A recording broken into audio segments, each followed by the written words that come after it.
السلام علیکم ورحمت الله وبرکاتو. محترم اولیدونکو که چیرته زموږ چینل ته نوی راغلی وئ مهرباني وکړئ زما د یوټیوب چینل در سره سبسکرایب کړئ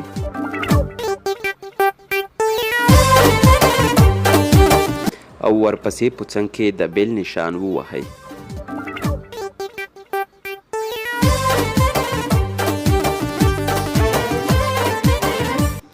ترڅو په یوټیوب باندې د هر چا وړاندې درته زما ویډیوګانې راشي.